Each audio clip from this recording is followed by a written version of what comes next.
So those are my wonder years. I hope you liked them. I've got 1 hour of floor fillers next between 6 and 7 before Jules at 7, 5:45. For the last time, here's Newsbeat with Georgina Bowman. Digital. FM. Online. This is Radio 1. Stabbed in the corridor. A 14-year-old's in hospital after an attack at a Leeds school. My daughter rang me up pretty scared. She said that someone had been stabbed and all her friends were crying. Newsbeat. With the latest on the ferry that's beached off Blackpool. And this is Newsbeat's Hannah Morrison at the BBC Weather Centre, seeing which areas should be worried about snow overnight. Also tonight, a train crash blocks one of the main lines across Britain. Andy's got the sports. Find out which one of Manchester United's biggest stars originally almost signed for Arsenal, and part 2 of our Six Nations guide with the help from this guy. Hi, this is former rugby star Dean Richards. England will win the Six Nations this year, and they for me are the team to beat. Plus, we hear about Andrew Lloyd Webber's bizarre plan to take a character from this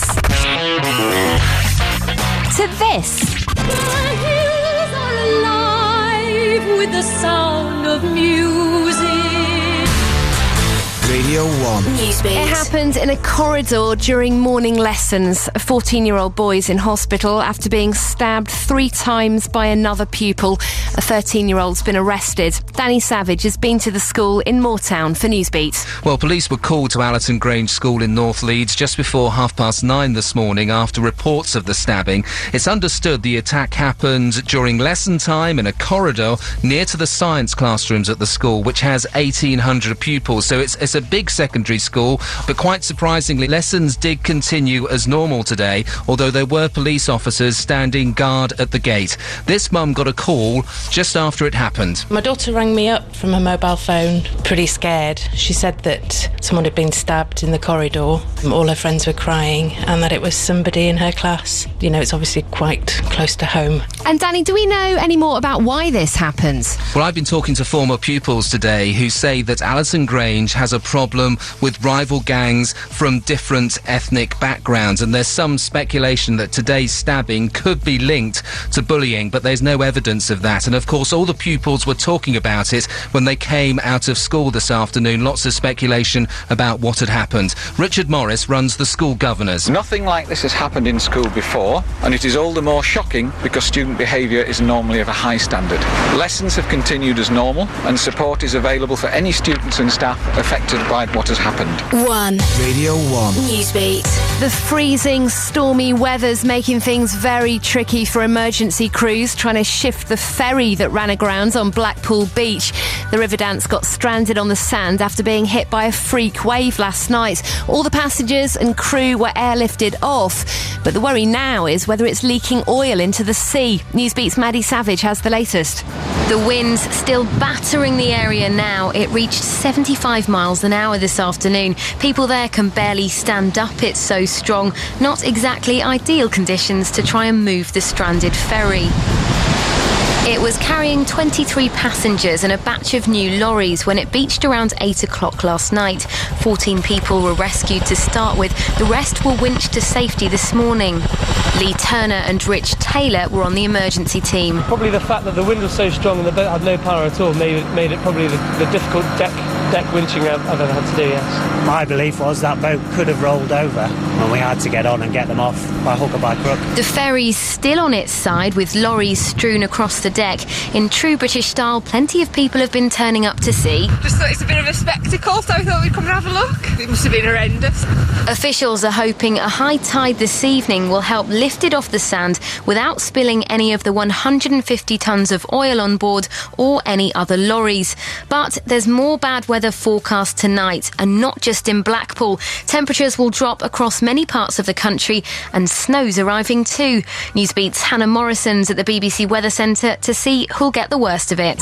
Just looking at the satellite maps on Darren Bett's PC. He's very important in the world of weather, you know. At the moment, I'm the duty forecaster that's keeping an eye on all the weather. In a few hours' time, I'll be presenting it on News 24 and then after the 10 o'clock news on BBC One. So what's happening then? The snow that we had in Scotland has eased off a little bit. and it's moved further south into northern England. Snow that I'm looking at the moment is moving its way southwards. It's heading towards East Anglia. Well, people have been texting Newsbeat to say what it's like where they are. You've got a couple, Darren. Paul on the M6 in Kiel has been reporting blizzards. Jonathan saying that we've got some snow in Washington with strong gusts of wind, and the roads are starting to get a bit of a slushy layer. And this one from Chris in Kilmarnock. I've been expecting snow all day and I haven't seen a single flake. I thought it was really bad in Scotland. Most of the snow that's fallen in Scotland today has been over the higher ground. Who's going to have the deeper snow when they wake up in the morning then? Probably the high ground of Scotland, but even, say, through the Midlands, you could get a couple of centimetres. And Hannah, we're just getting some breaking news about an area badly affected by snow. Yes, a rescue operation's been launched by police in Durham because at least 150 people are stuck in their cars. It's all happening on the A66 near the village of Bowes. Everyone's been told to stay in their cars till the emergency services reach them. Here's Chief Inspector Graham Rankin. The main concern is to get them somewhere safe. Local officers will be sorting out arrangements for the night. While the snow's there are substantial drifts. We aren't going to be in a position to reopen the road. Radio 1. Newsbeat. A woman who'd been texting when she ran over a cyclist who'd gone through a red light has been convicted of causing death by dangerous driving. Kira Coultas has been told to expect a jail sentence for killing the 19-year-old in Southampton. Jordan Wickington's sister Laura spoke outside court. We are pleased with the outcome of this trial and hope Jordan's death will prevent or deter others from using their mobile phones whilst driving. The parents of a 14-year-old stabbed up to 30 times in a park in Lancashire have been talking about her fight back to life. Jessica Knight had a stroke after the attack in a park near Chorley last month. Her mum and dad say it's been a miraculous recovery. She's started to try and talk, which is fantastic. She's also got a sense of humour there as well, hasn't she? Which has surprised all of us, really. The Jessica that we know and love is definitely still there, fully intact. Her recovery has been a miracle. Radio 1. Scott Mills. Kelly Rowland kicks off your floor fillers in less than 10 minutes on Radio 1. If you're out tonight, make Radio 1 your soundtrack for getting ready from 6 o'clock. Judge Jules is on for Pete Tong, starting up 12 hours of dance music from 7. But still to come on Newsbeat, our technology reporter on a big buyout story in the computer world, plus that exclusive chat with Hollyoaks star Andrew Lloyd Webber. Newsbeat. Huge problems tonight on one of the country's main rail lines. It's blocked after a train hit debris from a fallen footbridge in Leicestershire. The driver's seriously injured. Newsbeat's Katie Dartford has the latest. It took 2.5 hours to cut the train driver free from the crushed cab. He's now in a stable condition in hospital. Earlier, a lorry carrying stones to the track had hit the footbridge near Barrow Old Station. Andy Dermott's from the fire service. He struck the overbridge at quite a speed. Full force of hitting the overbridge, which was solid cast iron, has caused the front of the cab to come in over the legs and the pelvis of the driver. Despite desperate attempts by a trackside worker to warn the train, the 6:13 Nottingham to Norwich service derailed. Superintendent Andy Balls from British Transport Police. Could have been a couple or 3 hours later and more people could have been injured. The train was travelling at its normal track speed, which we believe was anything between 70 and 90 miles an hour. So everybody was very lucky. Only one of the 6 passengers on board suffered minor injuries as the train managed to stay upright. But the Midlands mainline service north of Leicester's still blocked and likely to stay that way until tomorrow. Investigation is continuing and we are working to get this railway back up and running again and find out what the causes were, what appears to be at this moment in time a terrible accident. Radio 1. Newsbeat. The world's biggest software company's trying to buy one of the world's biggest websites. Microsoft's made an offer of £22 billion for Yahoo. Here's Newsbeat's technology reporter Ian McKenzie. Microsoft's had its eye on Yahoo for a while. It wants to take over the company so it can compete in the internet search business. Microsoft already owns MSN, and adding Yahoo would give it almost as many customers as Google. Bosses at Yahoo say they're considering the deal. And it's way too cold to think about going out this weekend, so we've got a couple of treats for you to enjoy in the warmth of your own home. Download the brand new Entertainment News podcast. It's a 007 special this week. Natalie's been behind the scenes of the new film Quantum of Solace, getting close to Daniel Craig. That's on the news pages of Radio 1 online. And while you're there, check out the Odd Box. It's our top 10 of the week's weird videos. Look out for Jimmy Savile hiding in lampposts in Leeds and the chicken that lays green eggs. Sport now. Here's Andy May. He's on fire at the moment. 9 goals in 5 games, a firm favourite with his own fans, and this week scored what Fergie thinks is the best free kick ever in the Premier League. But did he almost go to Arsenal? Ronaldo comes up, hits it high, to the net!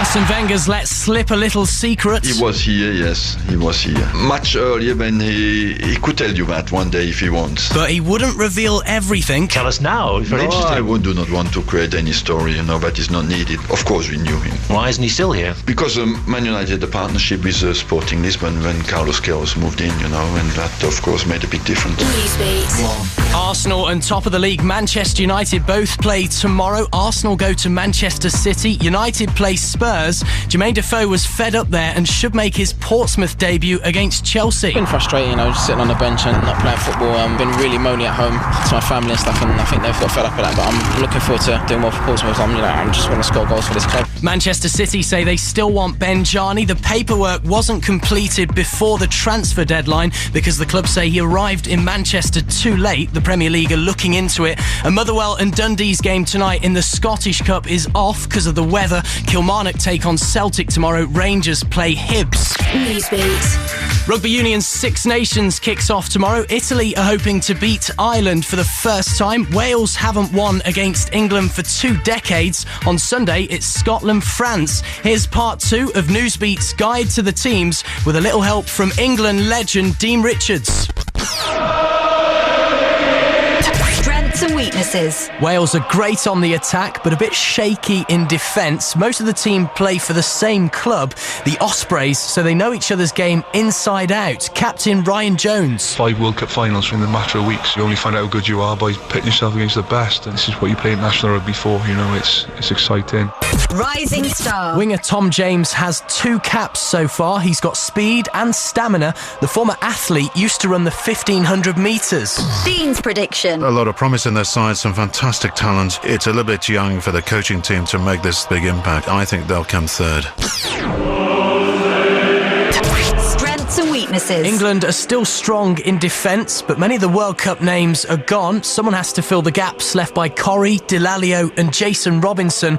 And England have been short on try scoring. It's Wales tomorrow. A defeat would be the first in 20 years. Coach Brian Ashton. There's always pressure on England to win games. If you do all the simple things well, then you're in with a good shout. Put in a good performance. Could be a cracking game. Rising star. Fly half Danny Cipriani challenging Johnny Wilkinson's number 10 throne with his all-round game, pace, vision, great hands and solid kicking. Dean's prediction. England will win the Six Nations this year, and whether it's a Grand Slam or just the Six Nations, I'm not sure, but they for me are the team to beat. Strengths and weaknesses. France are still going to be tough with their solid defence and quick-fire counter-attacks, but this is an inexperienced team. 4 of them haven't played for their country before. They are last year's Six Nations winners, though. The try is there. France celebrates. Ireland mourns. The championship ripped away in cruelest fashion from Irish hands. Rising star. 6'4", 15 stone, and that's a winger. Julien Malzieu isn't just a powerhouse, he's quick too. Dean's prediction. They will be the dark horses and the ones to watch. If they get it right and things open up for them, then the French could surprise people. Don't think they've got enough firepower at this moment in time to beat the English. Radio 1. Think Hollyoaks. What comes to mind? Beautiful young girls, fit young blokes. Let's face it, you're probably not thinking about Andrew Lloyd Webber, are you? But turns out one of the characters was planted in the soap last year by the Lord himself. It's his clever way of launching his new Maria. Now, 23-year-old Summer Strallen will take over from Connie Fisher in The Sound of Music in London at the end of the month.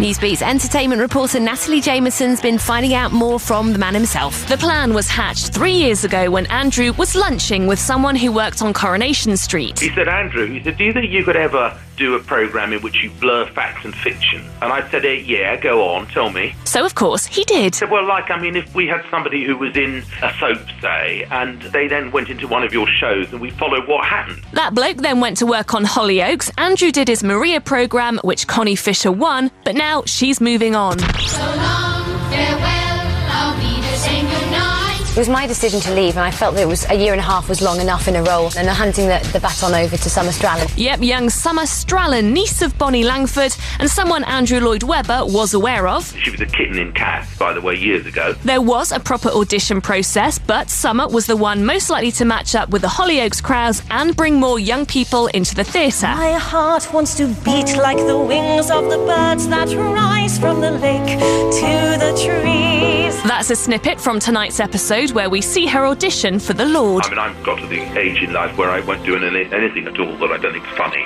And I thought this is very amusing, and it's also going to annoy a lot of people, which I like as well. And the plot is going to continue with Summer actually doing rehearsals for Sound of Music. Yeah, now it gets to the time where it's actually happening in real life. I don't quite know how they're going to cover this, but I know that the story goes on. And it will continue until the new Maria takes over on stage and on TV on February the 26th. There's more about all of this on the news pages at Radio 1 online. It's 6 o'clock on Radio 1. Newsbeat. Now, tonight's other top story. This is Georgina Bowman's last Newsbeat before she goes off to have a baby. Innit, George? Yeah. Good luck. Thank you. We're all going to miss you loads. I miss you too. Come back. I will. Right, the last thing we need from you tonight, please, is the weather. You didn't know that was happening, did you? No. More wintry showers for the north and west tonight. Blizzard conditions in places. Tomorrow, windy with some showers again in northern England and Scotland. And it could be damp in the south. Yeah! Radio 1. Newsbeat. Love you, George. Scott Mills.